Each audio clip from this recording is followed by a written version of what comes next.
She didn't kneel. She ran. The executioner chased her around the scaffold, his axe dripping blood with every swing. 11 blows. That's what it took to kill a 67-year-old woman, her head and shoulders hacked to pieces, blood pooling on the cold stone of the Tower of London. This wasn't justice. This was butchery. And the woman they murdered? She was the last living Plantagenet. Royal blood. A countess who once held the future queen in her arms. Henry VIII wanted her dead, and he made sure her death was unforgettable. If you want the darkest stories Tudor England tried to bury, hit that subscribe button right now. This is only the beginning. Let me take you back to where it all started. Back to the bloodline Henry feared most. August 1473. Farley Hungerford Castle. A baby girl was born into a world soaked in blood. Her name was Margaret. Margaret Plantagenet, daughter of George, Duke of Clarence, niece of King Edward IV. Her veins carried the same blood that flowed through England's most powerful dynasty, the Plantagenets. A name that had ruled for 3 centuries. A name that meant power. A name that meant death. Her father was a traitor. Not once, twice. George had tried to overthrow his own brother, the king. He'd switched sides during the Wars of the Roses like a man flipping coins. First Yorkist, then Lancastrian, then back again. Loyalty meant nothing to him. The throne meant everything. And when his final plot was discovered, Edward IV had enough. They say George drowned in a barrel of wine. Momsey, to be specific. Sweet, rich, red as blood. Some called it poetic justice. Others called it murder dressed in legend. Margaret was only 4 years old when they killed her father. 4 years old when she learned what royal blood really meant. It wasn't a blessing. It was a curse. Her mother, Isabel Neville, died not long after. Weak from childbirth. Broken from grief. Margaret and her younger brother Edward were orphans now. Royal orphans. The most dangerous kind. Because blood didn't just give you a claim to the throne. It gave others a reason to kill you. They were sent to Sheriff Hutton, a cold stone fortress in the north. Far from court. Far from the throne. Far from danger. Or so they thought. Because when King Richard III fell at Bosworth Field in 1485, everything changed. Henry Tudor took the crown, a Lancastrian, a usurper in the eyes of the Yorkists. And Margaret and Edward? They were Yorkist royalty. Plantagenet blood. A threat. Edward was taken to the Tower of London. He was 10 years old. He never left. They locked him away like a ghost, forgotten, buried alive in stone. But Margaret? Margaret was different. She was a girl. And in the eyes of men like Henry VII, girls didn't matter. Girls couldn't claim the throne.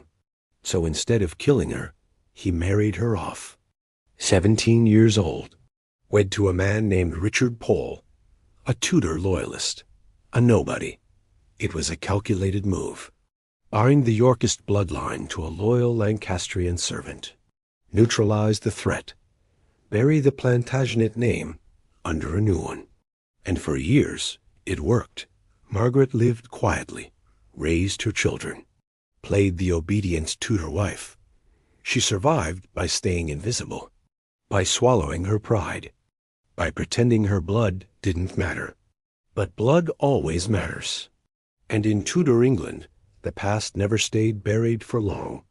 Because across the years, as kings rose and fell, as power shifted and thrones trembled, one thing remained constant. Margaret Plantagenet carried a lineage that terrified every Tudor who ever wore the crown. And one day, that terror would come for her. 1512. A new king sat on England's throne. Henry VIII, young, strong, hungry for glory. And Margaret? She was about to rise from the shadows. Richard Pole was dead, her husband. The Tudor loyalist who had kept her leashed for years. Gone. And suddenly, Margaret wasn't invisible anymore. Henry noticed her, not because she'd done anything, but because of what she was owed. Her father's titles, her family's lands, stolen decades ago when George drowned in that barrel of wine, stripped away when the Tudors took power. But Henry VIII was different from his father. He wanted to erase old grudges, smooth over the wounds of the past, make the Yorkists love him. So he gave Margaret everything back, the Countess of Salisbury. That's what they called her now. One of the wealthiest women in England. Estates sprawling across the countryside. Servants, titles, power. She'd gone from nobody's widow to a force at court, and Henry loved it. A Plantagenet bowing to a Tudor, proof that the old bloodlines accepted him as king. But Margaret didn't forget. She couldn't. Every time someone called her Countess, she remembered her brother, Edward Plantagenet, still locked in the tower, still rotting in the dark. Henry VII had executed him in 1499, trumped-up treason charges. A convenient death to eliminate a threat. Margaret had learned to smile through it, to curtsy, to thank the king for his generosity. But inside? Inside, she knew the truth. The Tudors gave with one hand and killed with the other. Still, she played the game, and she played it well. Henry adored her. He trusted her, so much so that he gave her the most important task a woman could be given at the Tudor court. He made her governess to his daughter, Princess Mary, Catherine of Aragon's child, the king's only living heir at the time.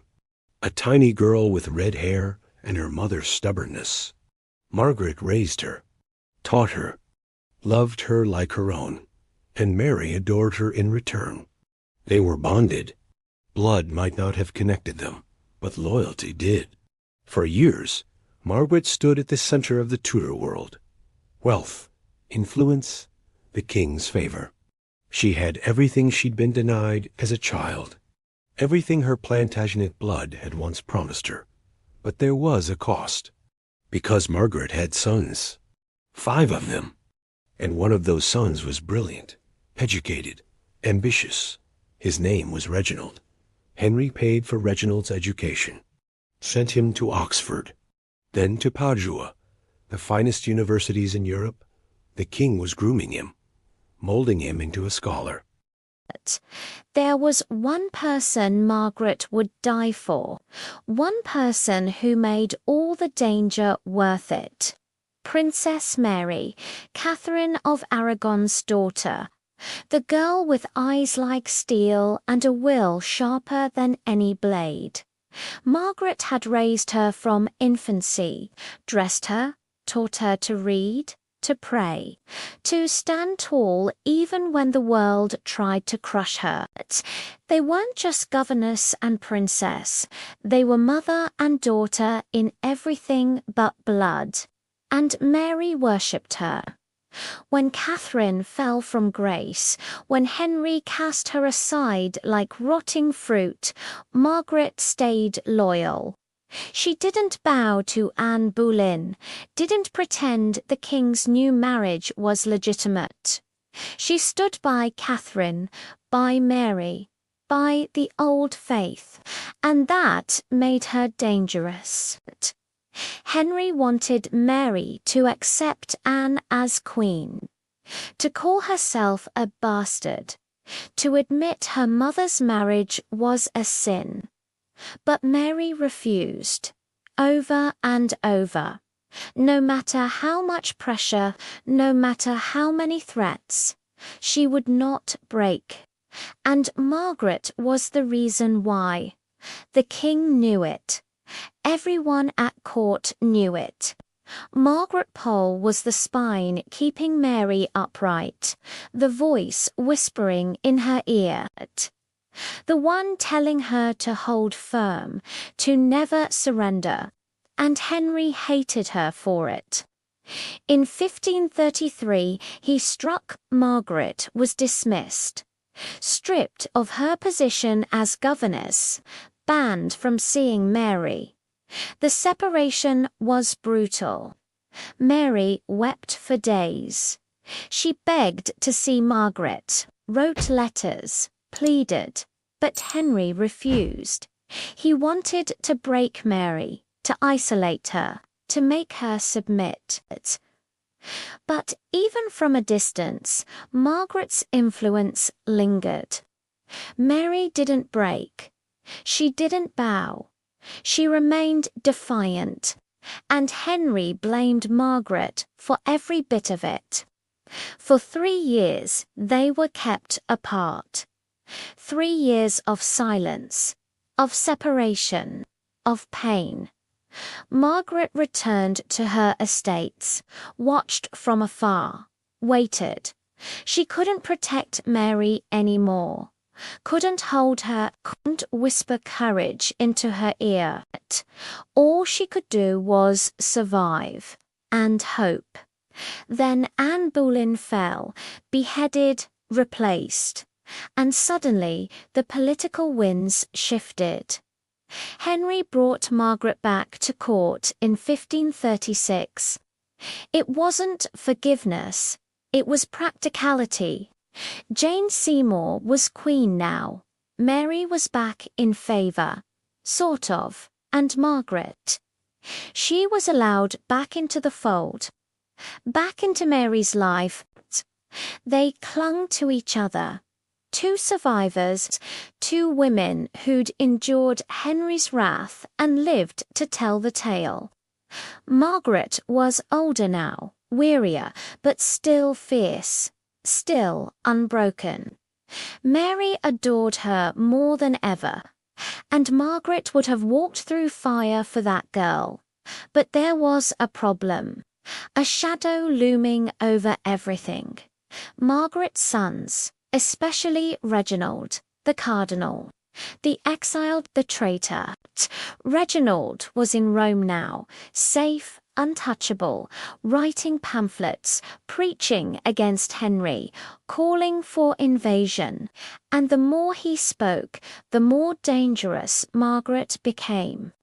Because Henry couldn't reach Reginald, but he could reach his mother. The king started watching Margaret closely. Every word she spoke, every letter she wrote, every visitor she received. He was looking for a reason, any reason, to destroy her, and in 1538 he found it, or rather, he created it. The Exeter Conspiracy. That's what they called it. A plot to overthrow Henry, to replace him with his cousin, Henry Courtenay, Marquess of Exeter. A Yorkist claim, a Catholic restoration, a fantasy, mostly. But Henry didn't care. He wanted blood, and Margaret's family was drenched in Yorkist lineage. Her sons, her relatives, her entire bloodline. They were all suspects, all guilty by association. Margaret's son, Henry Poe, Lord Montague, was arrested. So was her other son, Geoffrey, her son-in-law, Henry Courtenay, her grandson, a boy of 12. One by one, they were dragged to the Tower, and then they came for Margaret. November 13th, 1538. Soldiers arrived at her estate. No warning. No trial, no charges, just orders. Margaret Pole, Countess of Salisbury, was under arrest. She didn't resist, didn't scream. She simply looked at them with those cold, Plantagenet eyes and walked out the door. She never saw daylight as a free woman again. The Tower of London swallowed Margaret whole. Stone walls, iron bars, darkness so thick you could taste it. She was 65 years old, a countess, a woman who'd once walked beside kings. Now she was prisoner number 1,000-something. Another forgotten soul rotting in the belly of England's most feared fortress. They interrogated her. For weeks. Questions that looped back on themselves. Where was Reginald? What were his plans? Did she know about the conspiracies? Was she plotting with foreign powers? Margaret answered every question the same way. She didn't know. She hadn't conspired. She was innocent. They didn't believe her. Or maybe they did.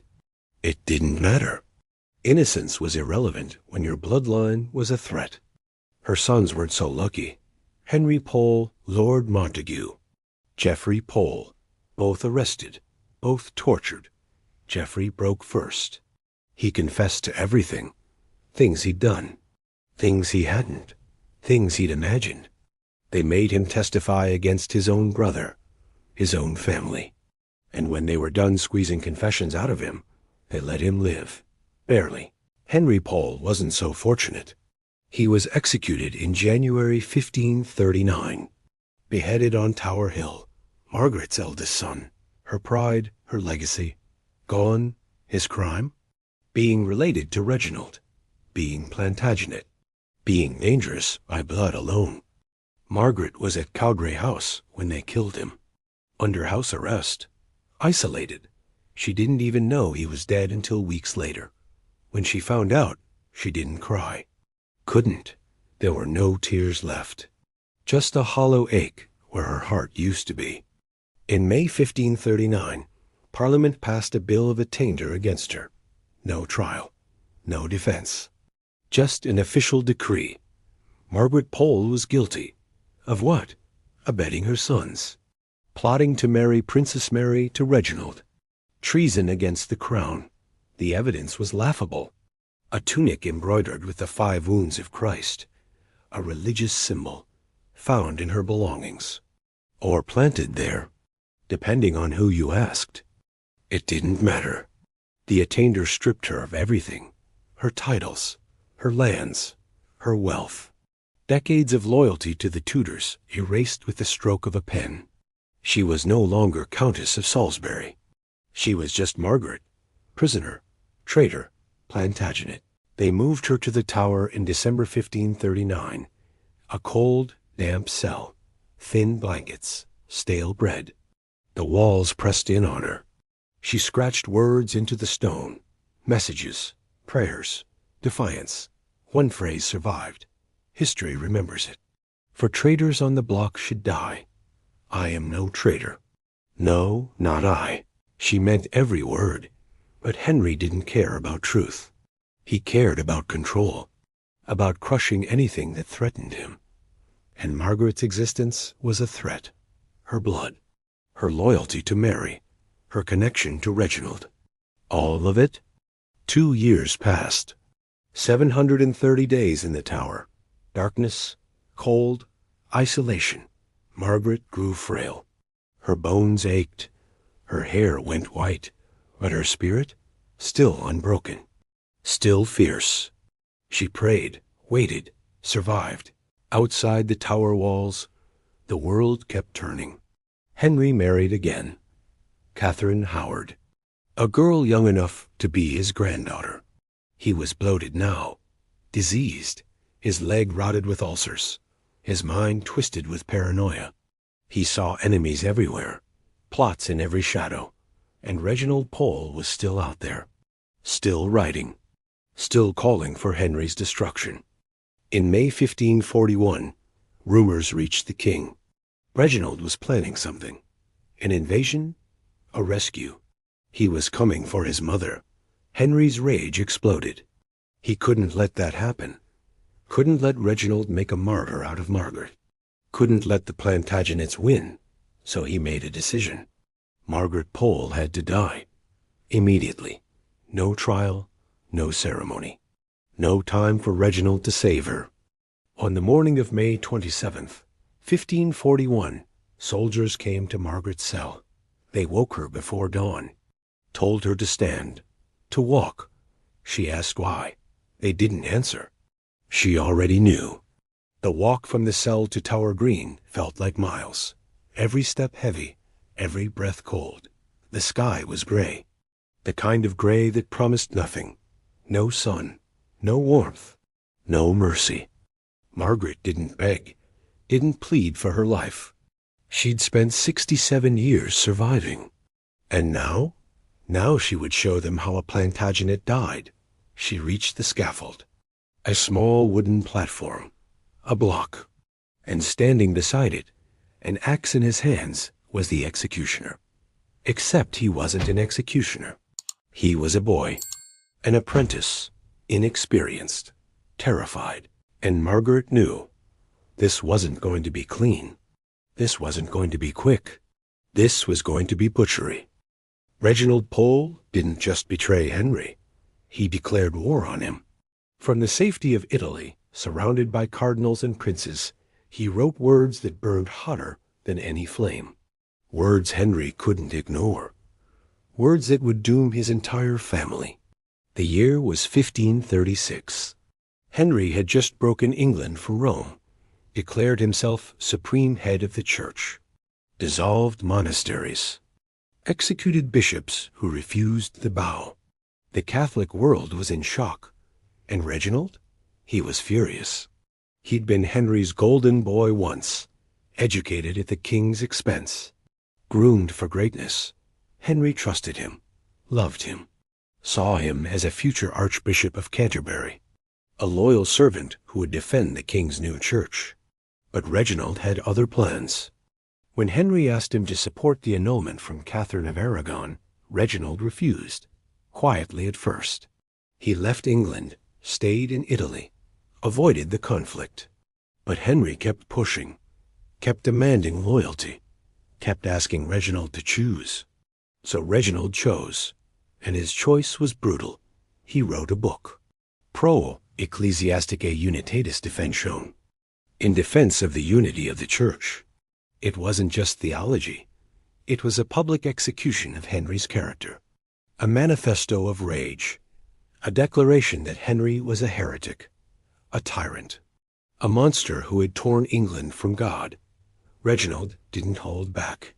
He called Henry a schismatic, accused him of murdering good men like Thomas More and John Fisher, said his marriage to Anne Boleyn was a blasphemy, claimed Henry's soul was damned. And then he went further. He called on the princes of Europe to invade England, to depose Henry, to drag him from the throne and restore the Catholic faith.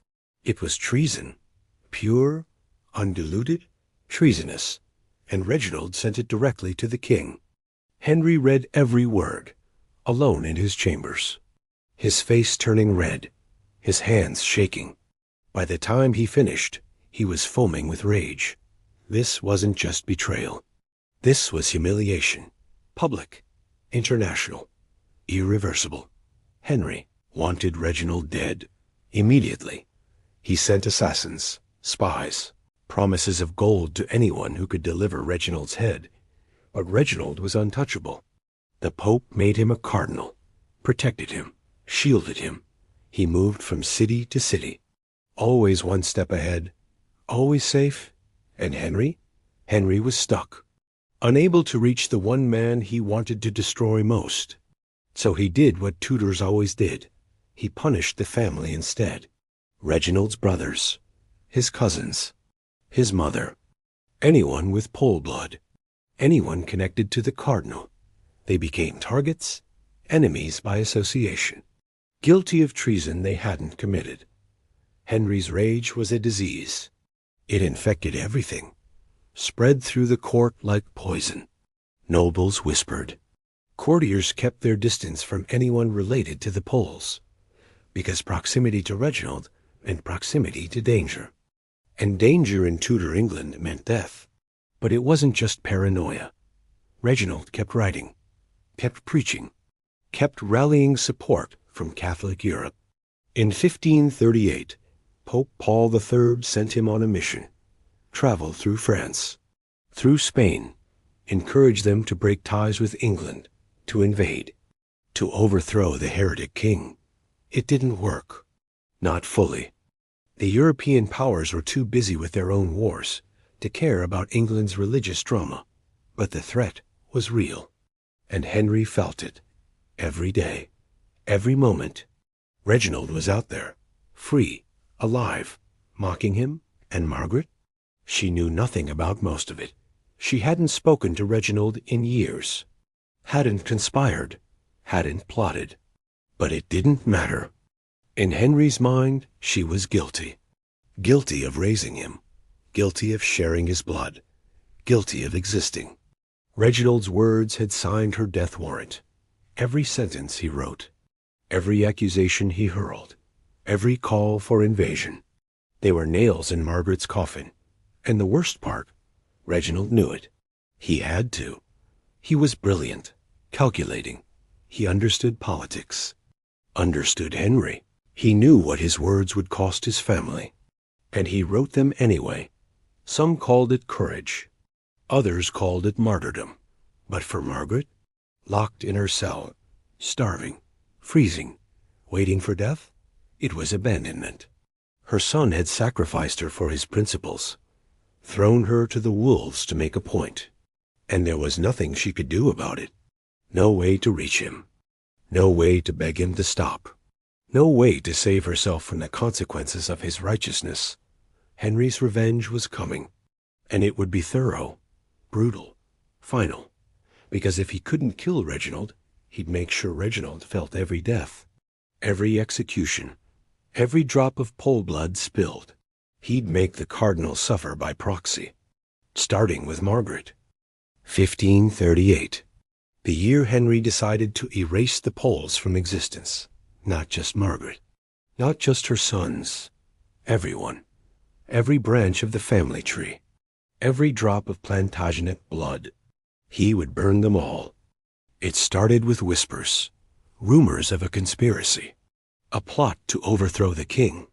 Replace him with someone with better bloodlines. Someone Catholic. Someone legitimate. The Exeter Conspiracy, they called it. Named after Henry Courtenay, Marquis of Exeter, a cousin of the king. A man with royal blood stretching back generations. But Exeter wasn't working alone, or so Henry claimed. The plot involved the Poles, the Nevilles, the Courtenays, all the old families, the ones who remembered when England had real kings, before the Tudors murdered their way to the throne. The truth? There probably wasn't a conspiracy. Not a real one. Maybe some letters exchanged. Maybe some dinner conversations where men spoke too freely after too much wine. But a coordinated plot to overthrow Henry? Doubtful. Henry didn't care. He needed an excuse.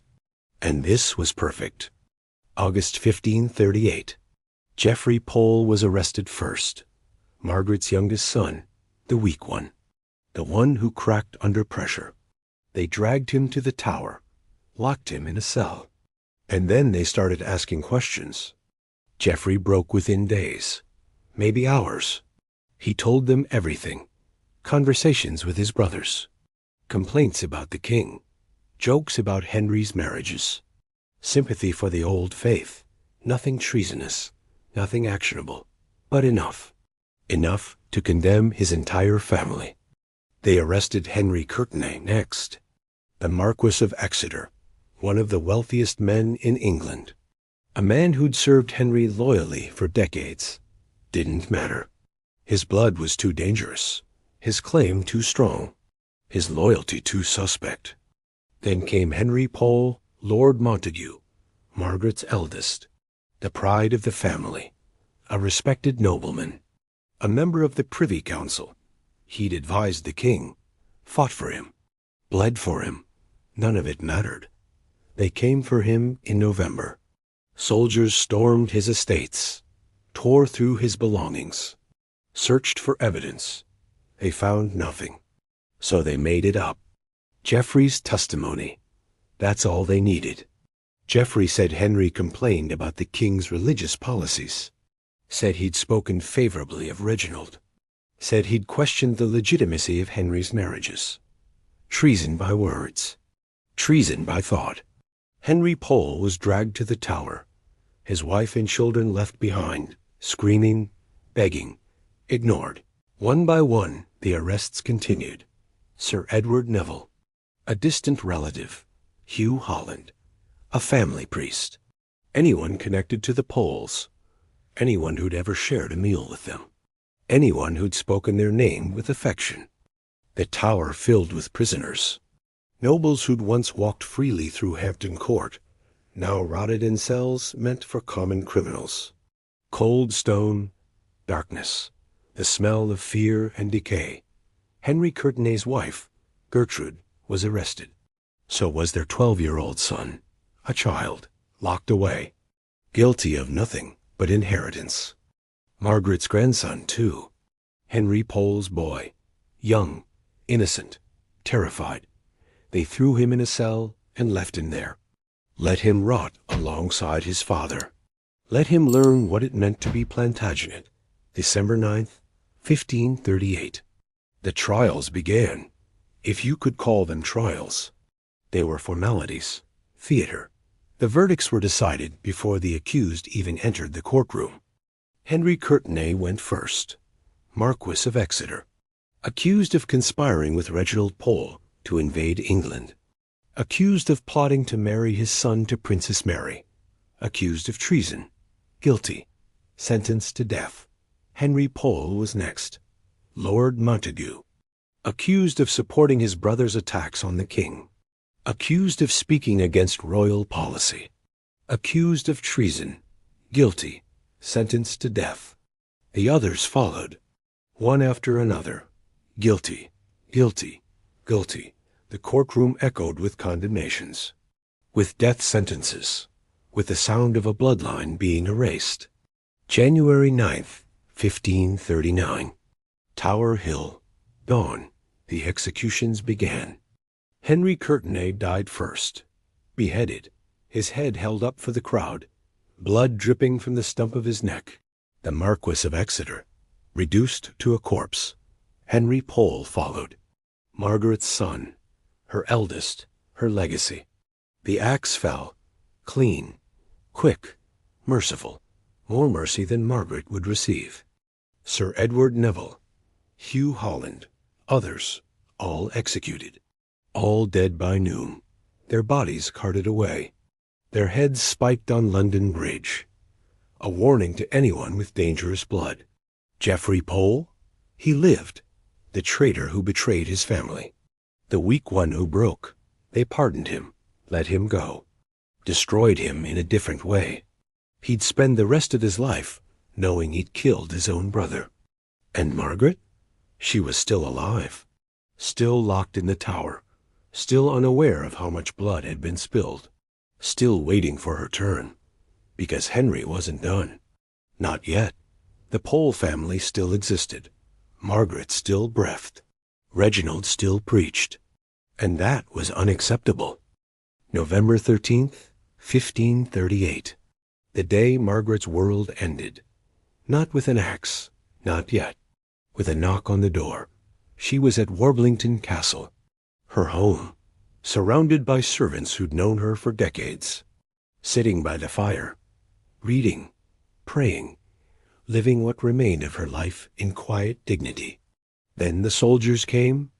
Sir William Fitzwilliam, Earl of Southampton, one of Henry's most trusted interrogators.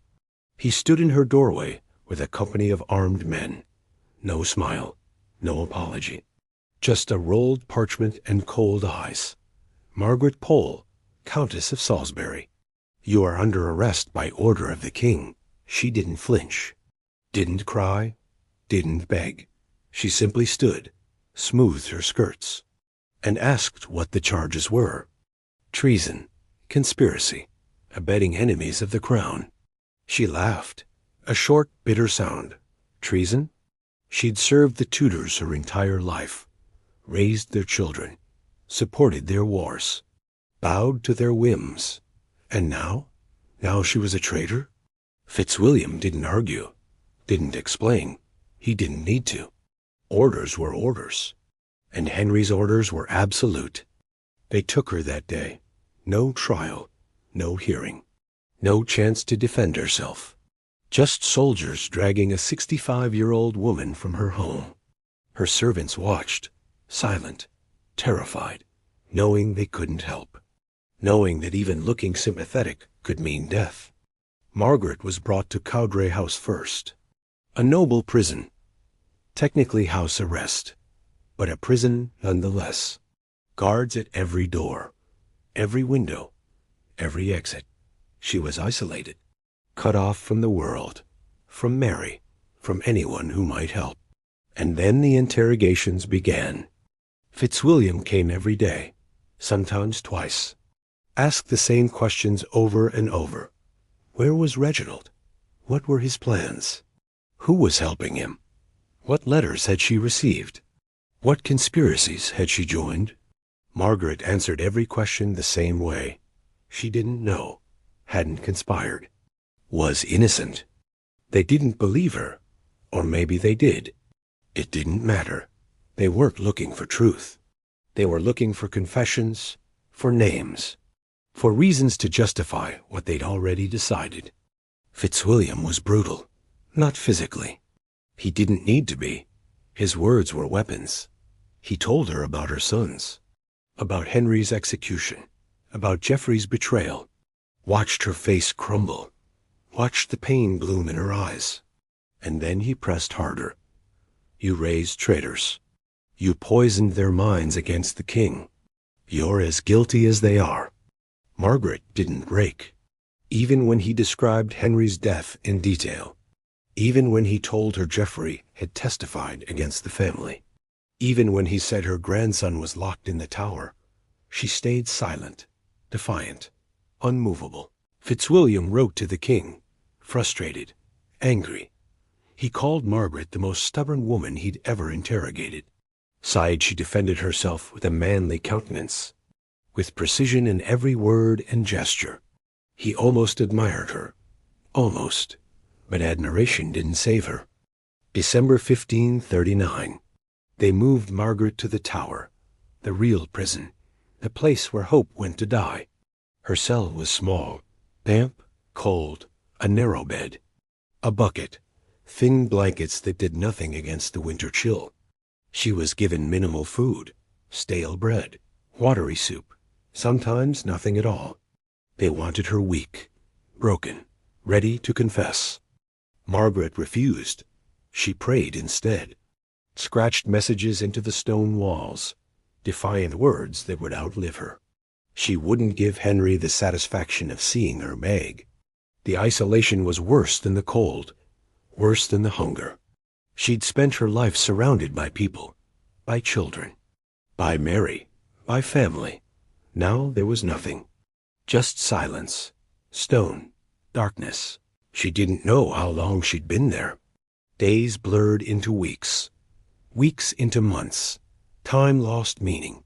All she knew was cold, and fear, and the growing certainty that Henry would never let her go. May 1539. Parliament passed a bill of attainder against her. No trial, no jury, no defense. Just a piece of paper declaring her guilty. Guilty of conspiracy. Guilty of plotting to marry Reginald and Mary. Guilty of possessing a tunic embroidered with Catholic symbols. The tunic. That was the smoking gun. The 5 wounds of Christ, stitched into fabric, found in her belongings. Or planted there. Historians still argue. But it didn't matter. It was evidence. And evidence meant guilt. The attainder stripped her of everything. Titles, lands, wealth. She wasn't Countess of Salisbury anymore. She was prisoner number whatever. Forgotten, erased. But she was still alive. And that terrified Henry. Because as long as she breathed, she was a symbol. A rallying point. A threat. 2 more years passed. 2 years of rot, of darkness, of waiting for the inevitable. Margaret grew weaker. Her bones ached. Her hair turned white. But her spirit, still unbroken. And then May 1541 arrived. And with it, the end. 2 years, 730 days. Margaret counted every single one. Scratched marks into the stone when she had strength. Lost count when she didn't. The tower wasn't just a prison. It was a tomb for the living. A place where time stopped, where hope died slowly. where the cold seeped into your bones and never left. Margaret's cell was in the tower proper, not the luxury quarters reserved for nobles awaiting trial. A real cell, small, damp, the kind of place rats avoided because even they knew it was death. Winter was the worst. The stones wept with condensation. The air bit through her thin blankets like knives. Her fingers turned blue. Her joints swelled. She shivered through nights that felt endless, prayed for dawn, then hated the dawn when it came because it meant another day of this. They gave her minimal provisions. Bread so stale it could break teeth. Watery soup with bits of things floating in it she didn't want to identify. Sometimes nothing at all, just water. Just cold, just silence. The guards barely spoke to her. When they did, it was orders. Stand, sit, eat, sleep. Never explanations, never kindness. She was a thing to them, not a countess, not a woman. Just another body waiting to rot. Margaret wasn't alone in the tower. She could hear other prisoners, sometimes screaming, sobbing, begging. The sounds echoed through the stone corridors, ghostly, inhuman. She wondered if she sounded like that, if her voice had become one more wail in the chorus of the damned. Her grandson was somewhere in the building. Henry Pole's son, a boy. She'd heard whispers about it from guards who talked as if she couldn't hear. They'd locked a child in the tower, left him to rot alongside his family. The thought of it tore at her more than the cold, more than the hunger, more than anything. She tried to reach him, called out through the walls, tapped messages in code, prayed her voice would carry. But the tower was vast, labyrinthine. He might have been 10 feet away or a mile. There was no way to know. Sometimes she heard executions. The sounds carried, the crowd gathering, the prayers, the dull thud of the axe. Then silence.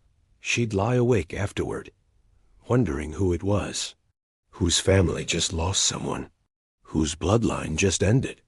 May 1540, a year into her imprisonment. Henry sent her new clothes. Fine ones, silk, velvet, fur-lined petticoats. It was bizarre, cruel. She was rotting in a cell, and he sent her gowns fit for court, as if dressing her like a countess would erase what he was doing to her. Margaret wore them, not because she wanted to, but because they were warmer than rags, because survival mattered, because she refused to die broken. The clothes confused the guards.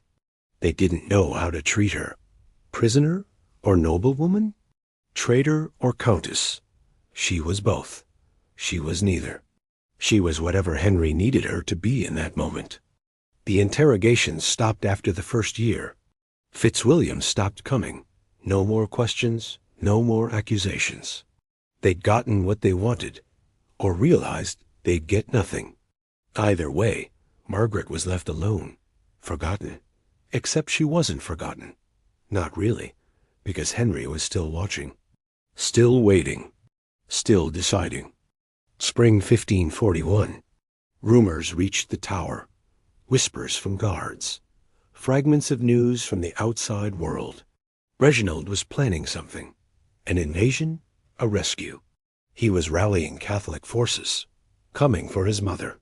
Margaret didn't know if it was true, didn't dare hope, but Henry believed it. And that belief made him dangerous. Because if Reginald was coming, Margaret couldn't be here, couldn't be a symbol, couldn't be rescued. She had to be eliminated, erased, dead, May 26th, 1541. Margaret woke to silence. A different kind of silence. Heavy, expectant. The guards looked at her differently, pitying, afraid. She knew, without being told, without confirmation. She knew her time was up.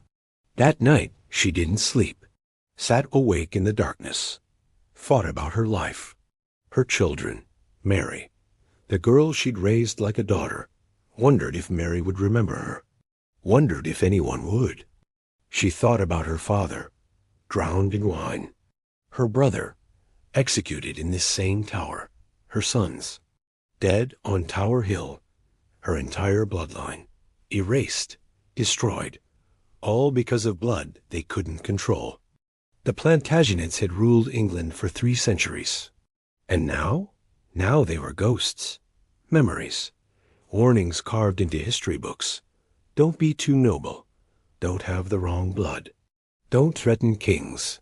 Margaret prayed, not for mercy, not for rescue, for strength, for dignity, for the courage to die like a Plantagenet, like royalty, like someone who mattered. Dawn broke, gray and cold. The door to her cell opened. Soldiers stood there, faces grim, orders in hand. Margaret Pole. It's time. She didn't ask where, didn't need to. She stood, smoothed her silk gown, lifted her chin, and walked toward the scaffold, toward the end. Henry VIII was rotting, not just his leg, his mind, his soul. Everything about him was decay wrapped in silk and crowned in gold. 1541. He was 50 years old, obese, ulcerated. His leg wept pus constantly. The smell of it filled entire rooms. Courtiers learned to breathe through their mouths when he passed. But the physical rot was nothing compared to what festered inside his skull. Paranoia. Deep, consuming, all-encompassing paranoia. Every shadow held a traitor. Every whisper was conspiracy. Every nobleman with royal blood was an assassin waiting for the right moment. Henry trusted no one, not his advisors, not his wives, not even himself. Catherine Howard was queen now, a girl, barely 20. He'd married her thinking youth would make him feel young again. It didn't. It made him feel old, weak, pathetic. And when the rumors started that Catherine was unfaithful, that she'd had lovers before him, that she was laughing at him behind closed doors, Henry's paranoia exploded. He'd executed 2 wives already, Anne Boleyn. Catherine Howard would be next, but that was later. Right now, in May 1541, Henry had a different problem. The North was stirring. Rebellion. Again. Always the North. Always the Catholics. They'd risen before in 1536. The Pilgrimage of Grace. 40,000 men demanding Henry restore the monasteries, restore the old faith, restore papal authority. Henry had crushed them, promised pardons, then executed the leaders anyway. Classic Henry. But they didn't learn. Or maybe they did. Maybe they learned that Henry would kill them whether they rebelled or not. So why not try? Spring 1541. Reports reached the king. Disturbances in Yorkshire. Gatherings of armed men. Whispers of another rising. Nothing concrete. Nothing organized. Just fear. Just rumors. Just enough to make Henry spiral. He saw Reginald Pole behind it. Of course he did. Reginald was behind everything. Every rebellion. Every plot. Every shadow. The cardinal was out there somewhere. In Rome. In France. In Spain. Rallying support. Calling for invasion. Poisoning Europe against him. Henry's spies confirmed it. Sort of. Reginald was talking to foreign powers. Writing letters. Making plans. Whether those plans included actual invasion was debatable. But Henry didn't debate. He acted. And then the worst rumor reached him. The one that sent him over the edge. Reginald was planning a rescue. He was coming to England. Coming to the Tower. Coming for his mother. Margaret. Still alive. Still imprisoned. Still dangerous. Henry couldn't allow it. Couldn't let Reginald make a martyr of her. Couldn't let the Catholics rally around her. Couldn't let the Plantagenets rise again. Margaret had to die. Not eventually. Now.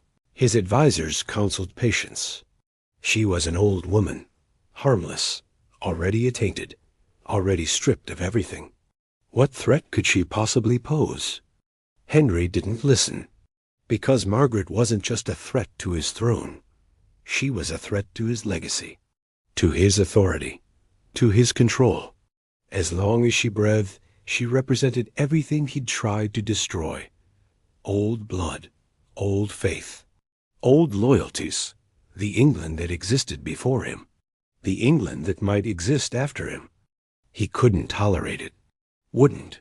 Margaret Pole had survived too long. 2 years in the Tower. 2 years of defiance. 2 years of refusing to break. It was time to end it. May 26th, 1541. Henry signed the execution order. No ceremony. No public announcement. No time for word to reach Reginald. Just a signature. A seal. A death sentence delivered in secret. The order was rushed to the Tower, delivered to the constable, executed immediately. No delays. No mercy. No chance for intervention. Margaret would die at dawn. Private execution. Tower Green. Away from public eyes. Away from witnesses who might spread stories. Away from anyone who might turn her into a symbol. Henry wanted her dead and forgotten. Erased, as if she'd never existed. As if the Plantagenets had never existed. As if 3 centuries of English history could be wiped clean with an axe. But he made a mistake. A critical one. The kind that would haunt the Tower for centuries. He ordered the execution too quickly. No preparation. No arrangements. No time to call the official executioner from his duties elsewhere. The man who normally handled beheadings wasn't available. Wasn't at the Tower. Couldn't get there in time. So they found a replacement. A boy. An apprentice. Someone who'd watched executions but never performed one. Someone young. Inexperienced. Terrified. Henry didn't care. Dead was dead. It didn't matter who swung the axe. As long as Margaret stopped breathing, as long as her blood soaked into Tower Green, as long as the last Plantagenet was erased, that's all that mattered. But it did matter, because what happened next wasn't an execution. It was slaughter, butchery, a horror show that would echo through history. A death so brutal, so grotesque, so utterly inhuman, that it would stain Henry's legacy forever. Margaret Pole would die, but she wouldn't die quietly. She wouldn't die cleanly. She wouldn't die like the king intended. She'd die like a nightmare. It began as a low murmur, a chill drifting down the stone halls of the Tower. Soldiers abruptly stood straighter at their posts. Joints stiffened. Eyes darted to the sky as if expecting it to rain blood. Orders had come, but nobody was talking. Only the silence grew, heavy and suffocating, thick enough to choke. Behind bolted doors, Margaret Pole slept little that night. No one woke prisoners early, unless it meant agony or finality. The fate of traitors was always administered in darkness. But this wasn't to be a spectacle. There would be no crowd of gawkers, no mob at the gates hungry for the sight of noble blood on green grass, just a handful of witnesses, the click of armor, the dull thump of boots outside the cell. The king wanted no rallying public. He wanted erasure. The king's command reached the Tower quickly, soaked in urgency. No grand announcement. No drums or ceremony. The urgency radiated a direct order that Margaret must die at sunup. Even the guards carrying the order trembled at what they must deliver. Margaret's name had haunted England for decades. Plantagenet, Countess, Schrader, grandmother.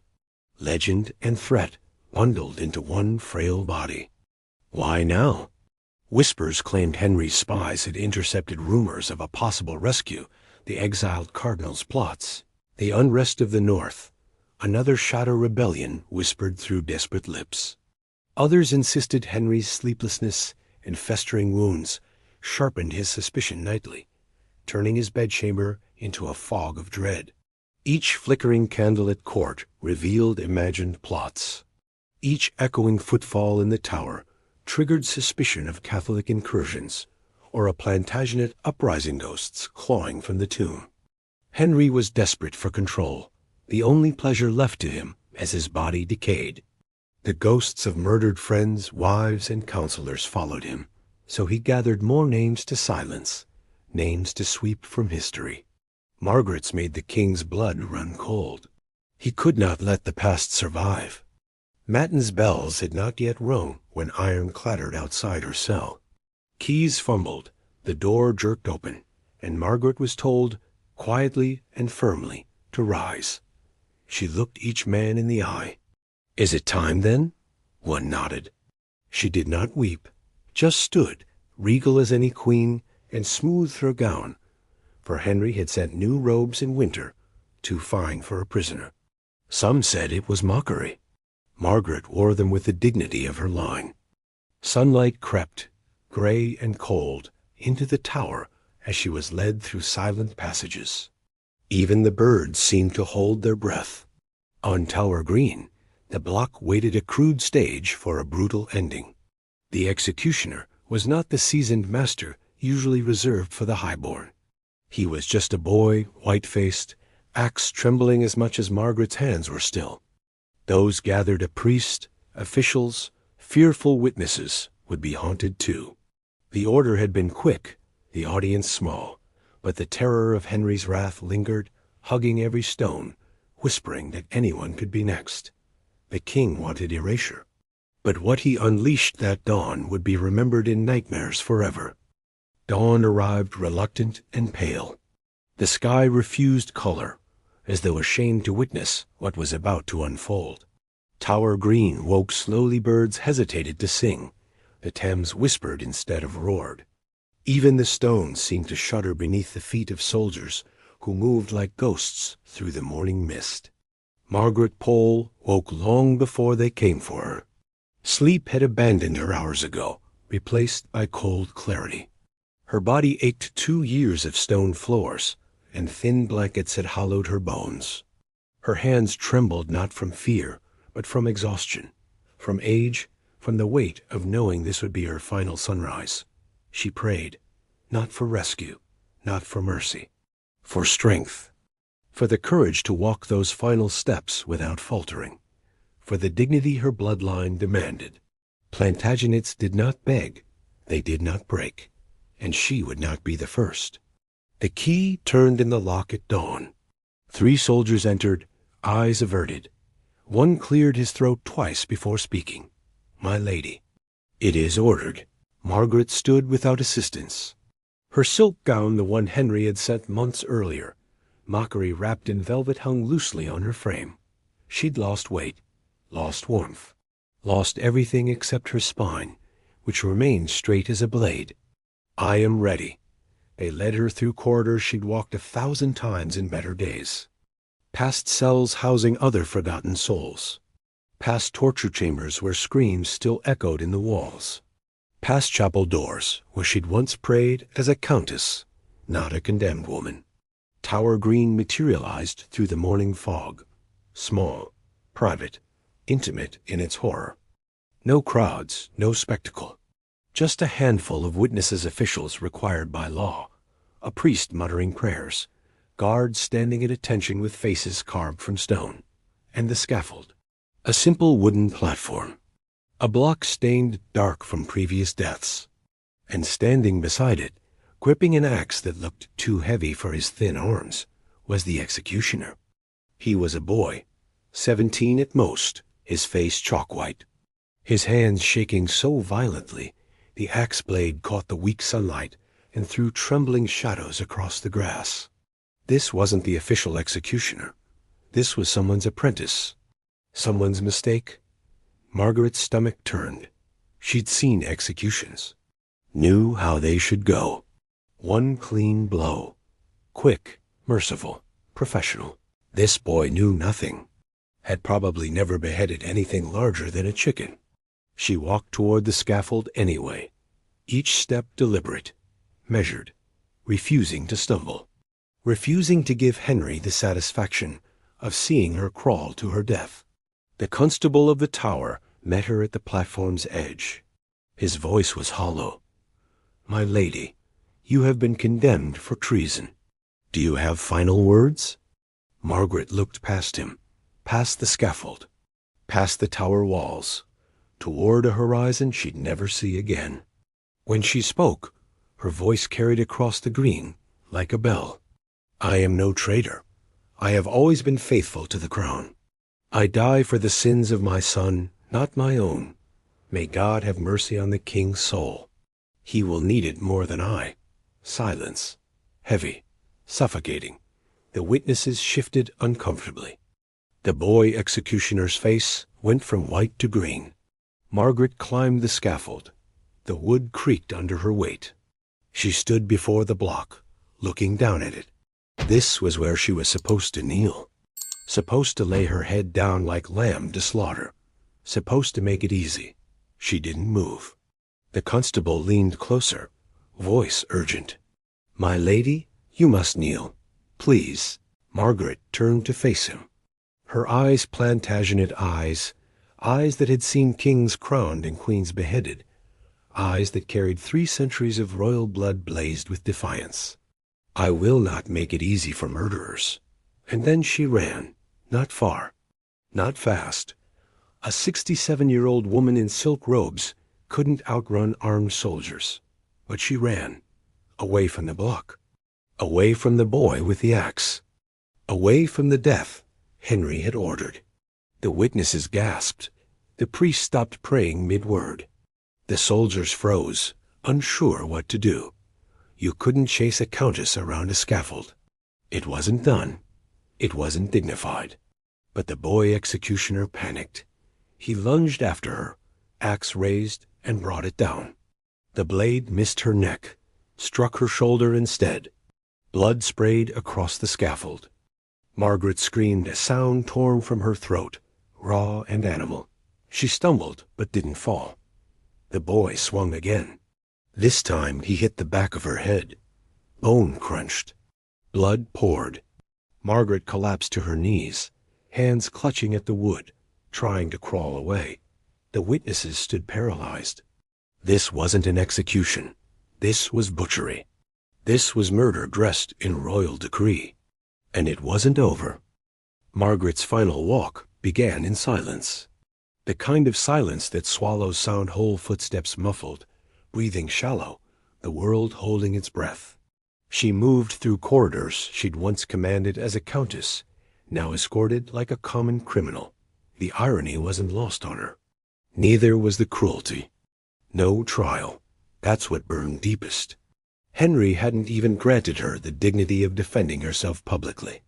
The Bill of Attainder had already declared her guilty 2 years prior, guilty by decree, guilty by association, guilty by blood.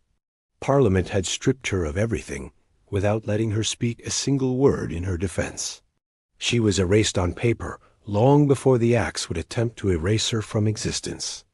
The guards flanking her wouldn't meet her eyes. Young men, most of them. Probably fathers, brothers, sons who'd been taught to respect their elders. Now they were marching an old woman to her death, and the shame radiated off them like heat from stone. She wanted to tell them it wasn't their fault, that they were just following orders, that Henry's poison infected everyone it touched, but she saved her breath. She'd need it for what came next. Tower Green appeared through an archway, a patch of grass that had drunk so much noble blood it should have turned black. Anne Boleyn died here. Catherine Howard would die here next year. The Tudors turned this place into their personal graveyard, burying threats beneath the very stones that symbolized their power. Margaret paused at the threshold. The platform waited, stark and obscene in the pale morning light. Around it stood the required witnesses' men in fine clothes who'd come to watch an old woman die because the king commanded it. Some looked curious, others looked sick. All looked complicit. The priest approached, offering final prayers. Margaret accepted them with a nod, though she'd already made her peace with God. Her faith had carried her through 2 years of darkness, through the loss of her sons, through the destruction of her family. God knew her innocence. That was enough. The constable gestured toward the scaffold. My lady, She climbed the steps without assistance, each one creaking under her weight. The platform felt smaller than it looked from below, barely room to move, barely space to think. Just wood and death and the stench of fear that never quite washed away. The block sat in the center, worn smooth by countless necks. Dark stains marred the grain evidence of executions past, of blood that seeped too deep to scrub out. Margaret stared at it, this thing that would be the last sight she'd see clearly. This crude pillow of death. And then she saw him, the executioner, the boy. He stood off to the side, gripping the axe like it might escape. His hands trembled visibly, knuckles white against the wooden handle. His face was the color of chalk, eyes wide with panic. This wasn't a professional. This was a child playing at murder. Horror flooded through her. This boy would kill her. This terrified, inexperienced boy would swing that axe at her neck. And judging by his shaking hands, he'd miss. The constable began reading the charges. Treason, conspiracy, abetting enemies of the crown. Words that meant nothing. Lies dressed in legal language. Margaret barely heard them. She was calculating, measuring, trying to determine how badly this would go. Very badly, she realized. This would go very, very badly. The reading finished. The constable turned to her, voice formal. "My lady, you have been condemned. Do you have final words?" Margaret lifted her chin. Her voice rang out clear and strong across Tower Green, carrying to every witness, every guard, every coward who'd come to watch. "I am condemned for the deeds of others, not for anything I have done. I have been true to my sovereign and to my faith. My son's words are his own. I bear no guilt for them. If this is how kings reward loyalty, then Henry Tudor has already damned himself. I go to God with a clear conscience.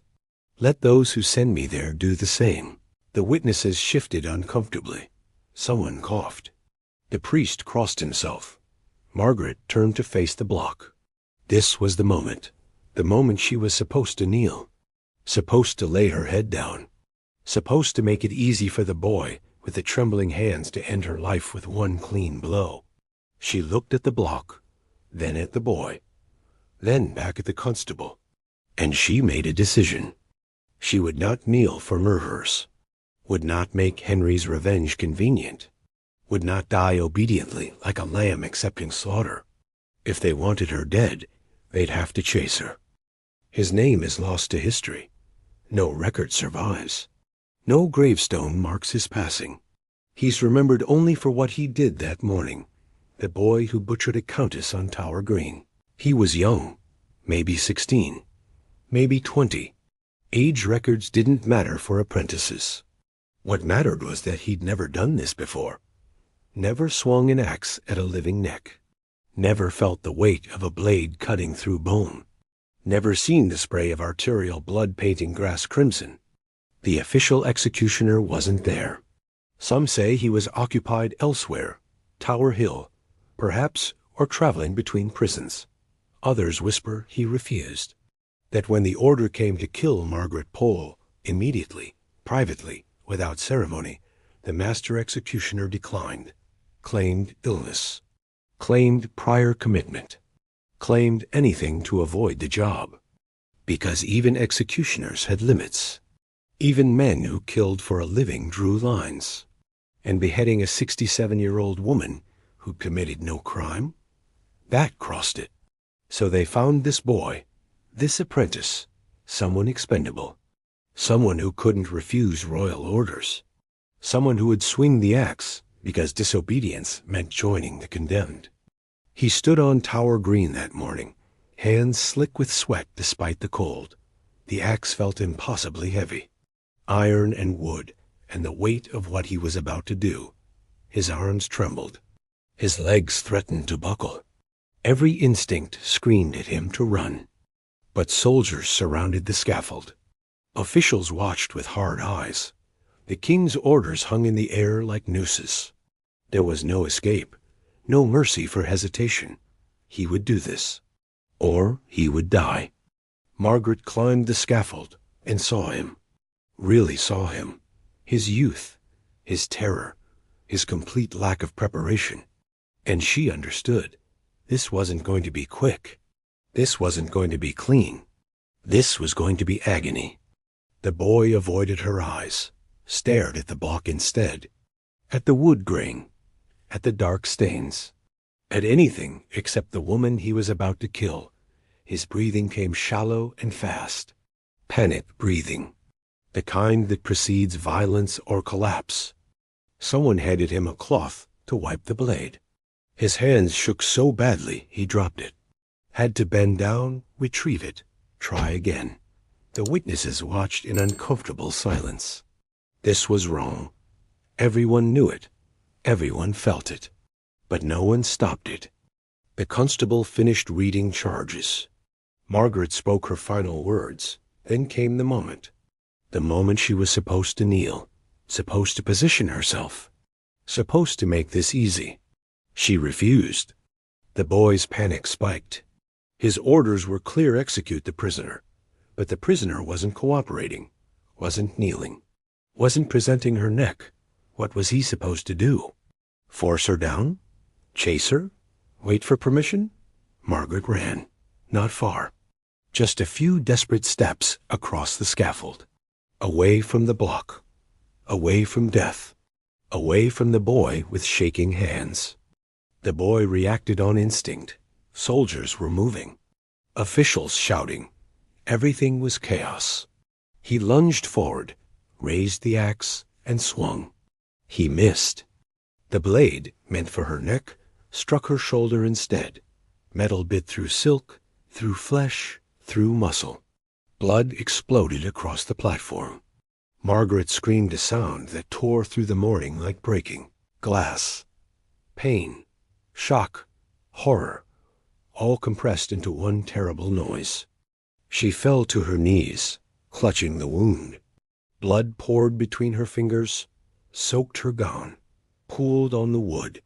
The boy froze. This wasn't how it was supposed to go. Executions were clean, dignified. One blow. Done. Not this. Not blood everywhere.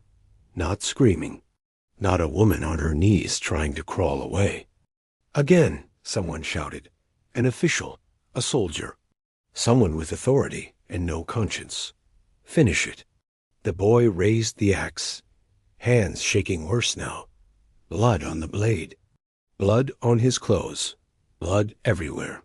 He aimed for her neck. Swung. He missed again. This time the blade struck the back of her skull. Bone cracked. Margaret's body jerked. She collapsed forward, hands scrabbling at the wood, still trying to crawl, still trying to escape. She was dying, but she wasn't dead. And the boy had to keep swinging. 3, 4, each blow landing wrong. Each one tearing flesh, breaking bone, spraying blood across witnesses who'd backed away in horror. The priest stopped praying. Someone vomited. Guards looked away. Margaret stopped screaming after the 6th blow, not because she was dead, because she couldn't scream anymore. Her body twitched, convulsed, fought for life even as life bled out. 7, 8. The boy was crying now, sobbing, swinging blindly through tears. The axe rose and fell,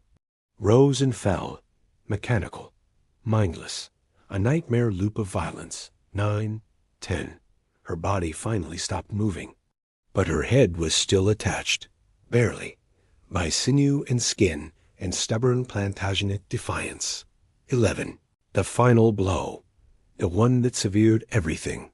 Margaret Pole's head separated from her body and rolled across the scaffold. Her eyes were still open, still staring, still defiant. The boy dropped the axe, fell to his knees. Blood soaked the scaffold, soaked his hands, soaked everything.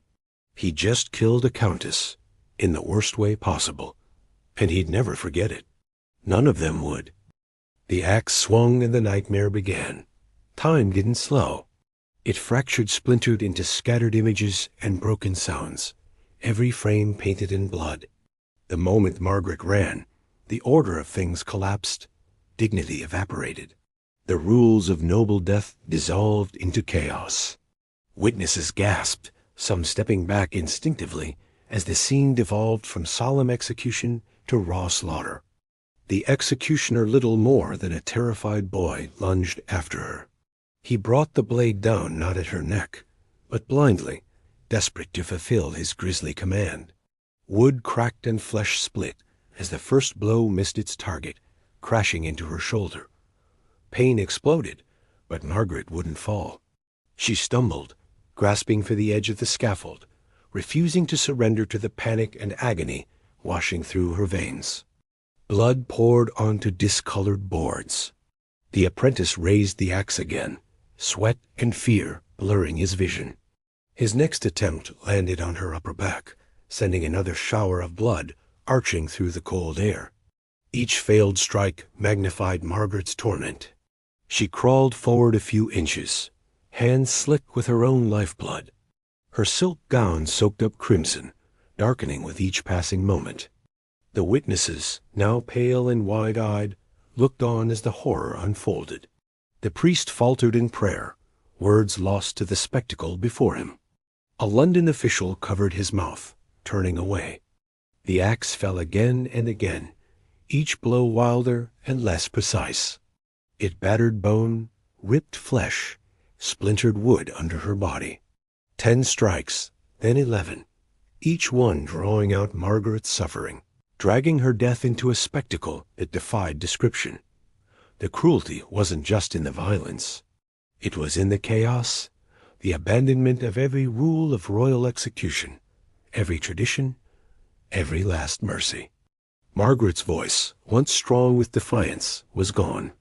Her pain spilled from her in hoarse gasps and stuttering breaths.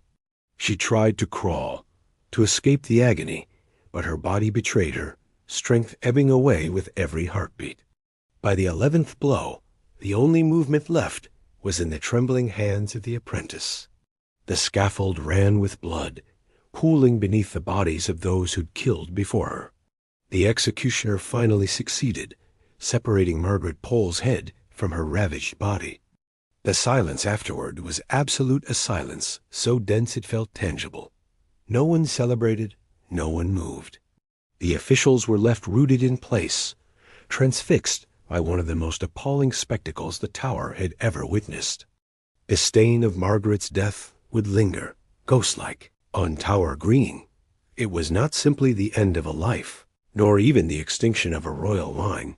It was the triumph of panic and cruelty, raw and unvarnished, written not just into the boards of the scaffold, but into the memory of every soul who watched the slaughter in helpless horror. The violence didn't stop after the first cut. Each time the axe rose and fell, it delivered not justice but pure brutality. After the initial strike's shoulder, skull, back, Margaret became less a woman and more a massacre in slow motion. The apprentice's panic became feverish, his aim deteriorating further, swinging the blade with desperate force but little skill. Witnesses who had expected a swift, surgical end watched as her body shuddered and collapsed, then writhed and bled. No one moved to intervene. Horror froze them in place. Every hack of fresh, wet sound drove home the lesson that inside the Tower, mercy did not reside. The executioner, now hysterical, kept going. Margaret's silk dress was torn and sodden with red. The platform itself transformed beneath his hands a butcher's slab. Her head half severed by the 6th blow, bone shattered with the 7th, each piece of her inches closer to oblivion. It took 11 in all. Silence, when it came, was absolute. No royal ceremony, no pronouncement a princess of England, left ruined by the boy's trembling hands. Guards looked away. The priest dropped his prayer book. One by one, officials shuffled from the scene, unwilling to meet the eyes of anyone else who'd been forced to witness the carnage. Later, gossip about the event would pass quietly among the nobility, that Margaret had not submitted, that her death had been more horror than history. a grotesque lesson in fear for all who might stand against Henry. For days, her blood haunted Tower Green. Workers hastily replaced stained boards and tried to scrub away the evidence. Court whispers said the apprentice left London soon after, never to take up the axe again, carrying nightmares no sleep could quiet. Margaret's body, mangled and humiliated, was buried hurriedly in the chapel of St. Peter at Vincula, among others deposed by the same crown. No pageantry, no honors, no final dignity. In death, as in her final moments, she was stripped of everything but her defiance. But what the king wanted erased became infamous, instead a symbol of royal paranoia and cruelty, a tale spread in horror and disbelief even by those loyal to Henry. The last Plantagenet, executed not simply for treason, but as a warning. The deadliest threat Henry Tudor ever faced was the memory of bloodlines and legacy, a warning sunk in the foundation of England's mightiest fortress, where no amount of violence could silence it. The cleanup began before the blood dried. Workers descended on Tower Green with buckets and rags, scrubbing frantically as though speed could erase what happened. They couldn't. The wood had drunk too deeply. The stains wouldn't lift. Eventually, they tore out the boards entirely, replaced them with fresh timber, and buried the evidence beneath the chapel of St. Peter at Vincula. Margaret's body was carried inside without ceremony. No procession, no prayers beyond what the priest muttered under his breath. Just a broken corpse wrapped in cloth, lowered into unmarked ground alongside other victims of Tudor paranoia. Anne Boleyn lay somewhere nearby. Catherine Howard would join them soon. The chapel became a graveyard for inconvenient truths. News of the execution spread slowly. Henry had ordered it done privately for a reason: fewer witnesses meant fewer stories. But stories leaked anyway. Guards talked in taverns. Officials whispered to wives. Servants carried rumors through London, like plague rats spreading disease. The Spanish ambassador, Eustace Chapais, heard the details within days. He was horrified, called it the most pitiful execution he'd ever documented, wrote that Margaret had been hacked to pieces by a wretched, blundering youth. His report traveled to Spain, then Rome, then across Catholic Europe. The woman who'd refused to kneel became legend. Reginald Pole learned of his mother's death weeks later. He was in Italy when the news arrived. Counts say he wept, raged, called his mother a martyr, called Henry a monster. But he didn't return to England, didn't risk his life for revenge. He stayed in exile, writing pamphlets, preaching resistance, living while his entire family rotted in English soil. Some historians argue Margaret's death broke him, that the guilt of causing her execution through his defiance ate away at his soul. Others claim he wore it like armor-proof, that Henry feared the Poles enough to butcher an innocent old woman. Either way, Reginald survived, outlived Henry, eventually returned to England under Mary's reign as Archbishop of Canterbury. But by then, it was too late. The Pole bloodline was finished. Margaret's grandson, Henry Pole's son, remained imprisoned in the Tower for years. A boy locked away for the crime of existing. He died there eventually. No execution, no trial. Just forgotten, erased. Another Plantagenet reduced to footnotes. The Plantagenet dynasty, which had ruled England for over 3 centuries, ended with 11 blows on Tower Green. Margaret was the last legitimate heir, the last living connection to a royal line that stretched back to Henry II, to Richard the Lionheart, to Edward III, and Henry VIII killed her with the efficiency of a man swatting flies. But he couldn't erase what she represented, couldn't scrub away the questions her death raised. If the king could murder a 67-year-old woman without trial, without proof, without mercy, what did that make him? A monarch or a tyrant? A defender of England or its destroyer? The answer echoed through Tudor history. Henry executed more nobles than any English king before him, more wives, more friends, more subjects. By the time he died in 1547, bloated and diseased and paranoid, his legacy was written in blood. Margaret Pole's execution became the darkest stain in a reign defined by darkness. Centuries later, the Catholic Church beatified her, declared her Blessed Margaret Pole martyr, recognized what Henry tried to destroy, that she died innocent, that her only crime was blood, that her execution was murder dressed in crown and law. Tower Green still stands. Tourists walk across it daily, taking photos, reading plaques. Most don't know Margaret's story. Don't know that beneath their feet lies a woman who refused to kneel, who ran from the axe, who took 11 blows to kill because she wouldn't make it easy for murderers. Her ghost is said to haunt the tower. On foggy mornings, witnesses claim to see an old woman in bloodied silk running across the green, chased by shadows. This story's probably fiction. But the truth it represents isn't. Margaret Pole died defiant, died Plantagenet, died proving that even kings can't kill courage. And 500 years later, we still remember her name, still tell her story, still whisper it in the darkness. The last Plantagenet, the woman who wouldn't kneel, the martyr Henry couldn't erase.